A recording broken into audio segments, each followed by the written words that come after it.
Bad art is required to make good art. In this video, I'm going to reflect on all of the crappy things that I've made for this YouTube channel and talk about why that's okay. My name is John. I'm the Haizhen Resonance Personal Transformation Facilitator, and I'm happy that you're here with me today. I'm thinking about all of these videos that I've been creating, and sometimes watching them back, I feel like, what the heck have I been making? Like, it's just a little bit cringy. Sometimes listening to them is hard. I know that making things poorly is almost like the precursor to making things well. I think that aesthetically, things have become easier to set up, and I'm a little bit less concerned about those aesthetics right now, and now looking more to get down into the meat and potatoes of the content itself. And with that, I'm reminding myself of the levels of competence that are kind of the 4 stages that people move through when they're learning something new. If you've not heard of this model, it's a great way to remember and to remind yourself to take space, to do things a little bit poorly, and to sit in the discomfort. So the 4 levels of competency are unconscious incompetence. You don't know what you don't know. The second level is conscious incompetence, knowing that you don't know. The next is conscious competence, where you have to think about doing the things that you know you need to do, and then eventually it becomes unconscious competence, where you no longer have to think about it anymore. In the context of making these videos, before starting making them, I didn't necessarily know all of the work that needed to go into it and how I would set things up. I didn't know the structure of the content. There were so many things that I didn't know. As I started making these videos, recording them, editing them, going through transcripts, and then uploading them online, I realized all of the things that I didn't know, or that list of things I didn't know continued to get longer. Initially, it was the technology part of it, like how do I get a transcript from this? How do I upload this onto YouTube? How do I create a description? Where do I edit? What do I schedule? Like all of these questions that were left unanswered. And then now that I'm kind of partway through this process, I'm almost about 70 videos deep right now, going through this kind of like stream of consciousness style. As I listen back and reflect, I'm, number one, becoming aware of further what I don't know. And part of what I don't know is how to structure a good video. So if you're struggling through this with me as well, I do appreciate you. I think that the struggle is real and that it's important to see other people. And maybe you're in a position where you might want to start a YouTube channel and all of that. And you know what? It's absolutely fine to do things poorly.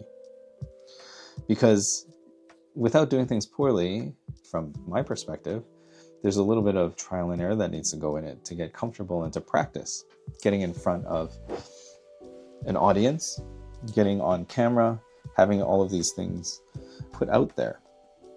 One of the things that I didn't know was how people would react. And one of the good things that I can tell you is that most people won't react.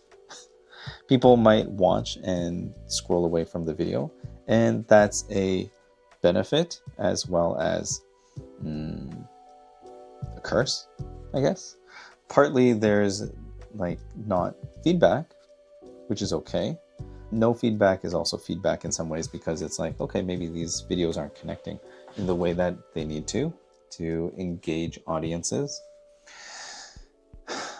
I do remember that this particular series, I was talking about giving myself the space to just kind of do whatever, to put it out there.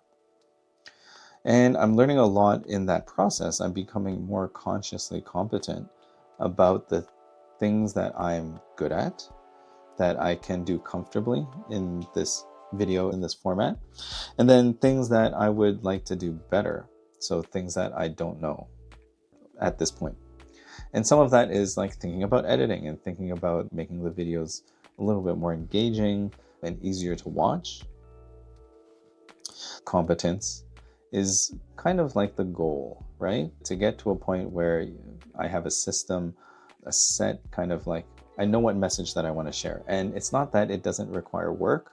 It's just that knowing what that system would look like, I think would give me more flexibility and comfort to make more videos and to make videos more engaging. The second and third stages, the parts where you know what you don't know and you know that you know, but you really need to think to put it into action, those spots are uncomfortable. And that's part of learning. Learning has to be uncomfortable. Because if you're not uncomfortable, you're not growing, there's nothing new happening. You're just staying the same. Or you just think that you're staying the same. I love thinking about this in the context of learning to walk. It's something that we've all done unconsciously, and we all do more or less unconsciously at this point. When you first start to walk, learn to walk as a child, you often don't know that you need to walk or that you can walk even. You begin to get control of your motor functions, you have tummy time, you're getting your neck stronger, you begin to sit up and then eventually stand. That's where the leap of faith comes in, where it's like, I have this stable ground, I'm standing on 2 feet, I'm holding things, and I've just gotten myself upright. To take that first step, to fall forward and catch yourself over and over, that is something that you just kind of figure out. And in some ways, as you move, it happens naturally, and the more that you do it, the easier that it gets. And eventually you move into that phase of like, okay, I can walk, but I'm not maybe the best at it. And eventually, probably at this point, if you're watching this video, you're walking without too much thought. It's just happening. You don't have to think about right foot, right arm, left arm, all of that coordination. So once you move through those stages, just remember that when you're learning something new or doing something new, that there is that time that will feel like a challenge. I think one of the things that I'm not always the best at is acknowledging my own discomfort or challenges. Innately, unconsciously, and internally, I can feel them. And at the same time, I know that I need to keep moving forward because I can't let it stop me. Because I don't want to let it stop me. It's not something that is big enough to say, stop doing what you're doing. So I'm just in process right now, continuing to move forward, locking in these logs to reflect on all of these places that I've been. And I know that I've talked about making things poorly and kind of like leaning into that over the last while. And I think that it's something that you can consider doing as well. Because when you go in to learn these new things, you'll start to learn new things about yourself. And if you give yourself permission to just make something that's total crap, and then to put it out there, and people are probably not going to watch it, or they might and really enjoy it. Who knows what people actually like these days? So now, I'll leave you off with a question. What is the last piece of bad art that you created? If you have a picture of it, throw it down in the comments below. I'd love to see it. You can go through my YouTube channel and look at all the bad art that I've created there. Know that this is probably not as bad as that, which means I've moved and gotten better. So until the next time, when we see each other again, thanks for your cooperation.